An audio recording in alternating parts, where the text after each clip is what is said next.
हरिओम। आज हम इस बात की चर्चा करेंगे कि दसम भाव आजीविका का है या कुछ और है। वैसे हम दसम भाव से आजीविका देखते हैं, किस प्रकार की आजीविका होगी, किस जॉब में जाएंगे, किस बिजनेस करें तो हमें फ़ायदा होगा। मतलब आजीविका से संबंधित हम बहुत सी बातें देखते हैं। लेकिन इसके अलावा भी हम दसम भाव से संपूर्ण कर्म देखते हैं।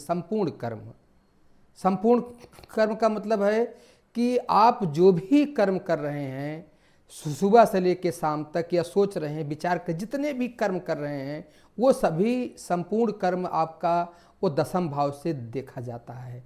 तो दसम भाव मतलब एक कर्म का व्यापक भाव है, उसमें आजीविका है बट संपूर्ण कर्म है। तो आज हम इसी बात की चर्चा हम करेंगे कि क्या आजीविका पे हम जो भी कर्म करते हैं, अपने कर्तव्य का पालन, लोगों की सेवा, ये सब करके इसका आजीविका से क्या संबंध है, इस पे विस्तृत चर्चा हम करेंगे। और इस वीडियो बहुत अच्छा होने वाला है, आप इसे अंत तक जरूर देखें। हमें विश्वास है कि आपकी सोच कुछ बदलेगी, आप कुछ अलग समझ सकते हैं। तो हम इसकी चर्चा की शुरुआत करते हैं। तो दसम भाव जैसा जानते हैं कर्म का भाव है, और कर्म का मतलब संपूर्ण कर्म, जो भी हम कर्म कर रहे हैं सभी कर्म हैं। तो वो आजीविका उसका एक पार्ट है। हाँ, जैसे अब हम अपने कर्तव्य का पालन हम कर रहे हैं, दान पुण्य कर रहे हैं, लोगों की सेवा कर रहे हैं, तो इसका भी असर हमारे कर्म पे, हमारे व्यवसाय पे पड़ता है। देखिए, मेहनत तो सभी लोग कर रहे हैं, ऐसा नहीं कोई मेहनत नहीं कर रहा है, लेकिन किसी को मेहनत का परिणाम अच्छा मिल रहा है, किसी को नहीं मिल रहा है। अगर नहीं मिल रहा है तो क्यों नहीं मिल रहा है? हाँ, ये भी हो सकता है कि उसकी जन्मकुंडली में कोई दोष होगा, उसको भी दूर करने के उपाय हैं। लेकिन बहुत बार जो है उपाय भी हो रहा है, मेहनत भी हो रहे हैं, लेकिन उसके बावजूद भी हमें यथोचित परिणाम नहीं मिलता है। तो कहीं न कहीं मेरा एक अनुभव है कि दसम का संबंध आजीविका से है। जैसे आजीविका विचार भाग 1 भाग 2 ये पुस्तक है जो मार्केट में मिलती है, बहुत ही अच्छी ये पुस्तक है। उसमें आजीविका विचार भाग 1 में पूज्य गुरुदेव जी कहते हैं सफलता का सूत्र क्या है। अब इस सूत्र में वो बताते हैं कि स्नेह, सद्भाव, सेवा, सहयोग, समर्पण, ये अगर आपके अंदर है तो आप सफल हो जाएंगे। तो देखिए, देखिए परिश्रम तो है ही है, लेकिन परिश्रम के अलावा जो है, अगर आपके अंदर विनम्रता है, दान देने की सामर्थ्य है, सेवा का भाव है, सद्भावना है सबके प्रति, तो निश्चित है कि आप धीरे धीरे बहुत आगे आप जाएंगे। तो कहने का मतलब है कि आप अगर यहाँ देखें कि आजीविका से इसका संबंध है। अब तुलसीदास जी कहते हैं कि परहित जिनके मन माही, तिनकहु जग कछ दुर्लभ नाहि। अर्थात जिनके मन में परहित समाया हुआ है, उनके लिए संसार में कोई चीज़ दुर्लभ नहीं है। देखिए, यहाँ भी यही अर्थ निकलता है कि जिनके अंदर परोपकार की भावना है, सेवा की भावना है, तो वो कुछ भी उनको प्राप्त हो सकता है।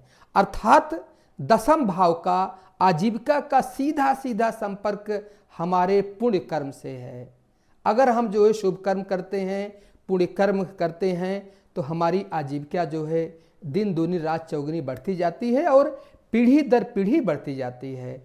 आप अगर देखें कि बहुत बड़े बड़े जो उद्योगपति हैं, जो पीढ़ी दर पीढ़ी चल रहे हैं, वो कितना दान करते हैं। जैसे बिरला है, कहीं भी आप जाएंगे बिरला मंदिर मिल जाएंगे, बिरला धर्मशाला मिल जाएगा, मतलब कि जहाँ पे लोगों को ठहरने की सुविधा है। तो मतलब जब हमारा बेस जो है दान पुण्य पे होगा, सत्कर्मों पर होगा, लोगों की सेवा पर होगा, तो फिर हमारा व्यवसाय भी निरंतर जो है वो चलता रहेगा। इसीलिए जो है बहुत से लोगों को आपने भी देखा होगा, हमने भी देखा है कि उन्नति तो होती ही उनकी, लेकिन एक पीढ़ी बहुत ज़्यादा 2 पीढ़ी जाते जाते फिर से वो अवनति पर आ जाते हैं, या बहुत बार तो वही व्यक्ति जो आगे बढ़ा है अपने अंत तक वही व्यक्ति पीछे हो जाता है। इसके पीछे रहस्य यही है कि देखिए, समय तो हमेशा एक समान नहीं होता है, सब दिन होत न एक समान ना, समय हमेशा बदलता रहता है, कभी सुख कभी दुख आते रहते। लेकिन यदि हम, भाई देखिए, शुभ कर्मों का परिणाम यही होता है कि जब हमारा अशुभ समय आए तो उसमें हमारा जो है स्थिरता हमारी बनी रहे। तो यही चीज़ है, दान पुण्य जब तब का परिणाम यही होता है कि हमारा समय एक जैसा रहता है।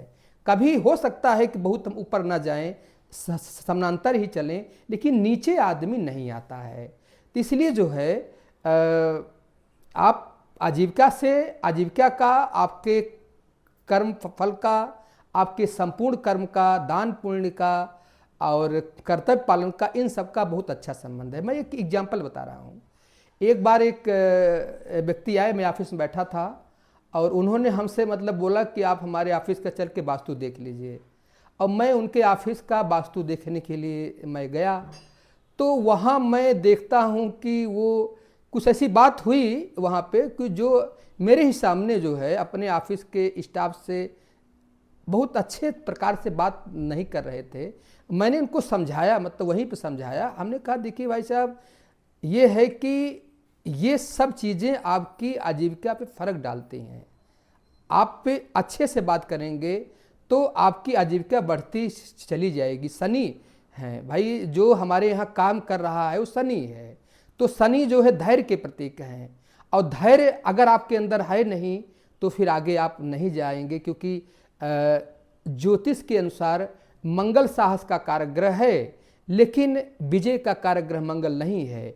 विजय का कारग्रह शनि है, क्योंकि शनि धैर्य की पराकाष्ठा है। शनि को मंद कहा गया है, मूर्ख कहा गया है, आलसी कहा गया है। लेकिन संसार की कोई भी सफलता बगैर शनि की कृपा के नहीं मिलती है, क्योंकि शनि धैर्य की पराकाष्ठा है और कोई भी सफलता के पीछे एक लंबी स्टोरी छुपी होती है। तो कहने का मतलब यह है कि दशम भाव का सीधे सीधे आपके संपूर्ण कर्मों पर आधारित है। तो अगर आपके जो है कर्म अच्छे हैं तो उन्नति होती जाएगी, पीढ़ी दर पीढ़ी उन्नति होती जाएगी और आप धीरे धीरे बढ़ते चले जाएंगे। अतः इस पे ध्यान रखें कि हमें हमारा हमेशा कर्म श्रेष्ठ हो। अब जैसे देखिए गौतम बुद्ध के दशम भाव में 4 ग्रह बैठे थे, और उसमें से तो लगभग चारों ग्रह शुभी थे, उसमें एक लग्नेश था, एक दशमेश था। तो इसीलिए ज्योतिषियों ने जो है बताया था कि जो है इनको सन्यासी हो जाएंगे। तो कहने मतलब दशम भाव आजीविका का भी है, सन्यास का मतलब संपूर्ण कर्म है। ये संपूर्ण कर्म, आप जो भी कर्म करते हैं वो आपके सामने आता है। अतः आप चाहते हैं कि आपकी आजीविका अच्छी हो, आप उन्नति करें, मनचाहा परिणाम आपको मिले, तो अपने को श्रेष्ठ कर्म में लगाएं, दान पुण्य करें, लोगों का सहयोग करें, विनम्र रहें, धैर्य रखें, अपने परिवार के प्रति कर्तव्य का पालन करें, लोगों के प्रति जो आपके कर्तव्य में इसका पालन करें, दान जरूर करें। अगर हम एक शब्द में बोलें कि सफलता का मेन सूत्र एक शब्द में क्या है, तो वो जो है दान है। तो दान जो है जरूर करें, क्योंकि अब जैसे देखिए एक धान है, एक धान जब धरती माँ को अगर हम देते हैं तो हमको 1000 धान, मतलब एक धान से आप समझ लीजिए कि कई पौधे निकलते हैं, उनको एक पौधे में एक बाली निकलती है। माने एक धान धरती माँ को दिया, हमको हजारों धान मिलता है, वो भी 3-4 महीने के अंदर। एक आम का पेड़ हमने लगाया, कुछ समय के बाद हमें लाखों आम मिलते हैं। ऐसे ही जो है दान का जो रहस्य समझ जाएगा, दान से आपका जो है बहुत, देखिए हर जातक की एक उन्नति का एक लेवल है, उस लेवल तक वो मेहनत से अपनी उन्नति प्राप्त कर सकता है। लेकिन उसके अगर आगे बढ़ना चाहता है तो सिर्फ मेहनत से उसको नहीं मिलेगी, वहाँ आपको दान करना पड़ेगा। और दान करने से क्या होता है, आपका लेवल, आपका भाग्य, आपकी पात्रता, जो भी आप बोल लें, वो आपका बढ़ जाएगा। जब आपका लेवल बढ़ जाएगा, भाई एक धान देने से हजारों धान मिले, एक आम लगाने से हमें लाखों आम मिले, तो उसी तरह से अगर हम शुभ कर्म करते हैं, दान करते हैं, तो हमें कई गुना होकर के रिटर्न होकर वापस मिलता है। जैसे बारिश का पानी है, जैसे पृथ्वी का जल है, वो वेपराइज्ड होकर के आसमान में जाता है और बारिश होकर के बरसता, पृथ्वी हरी भरी हो जाती है। तो प्रकृति में लेन देन का सिस्टम है।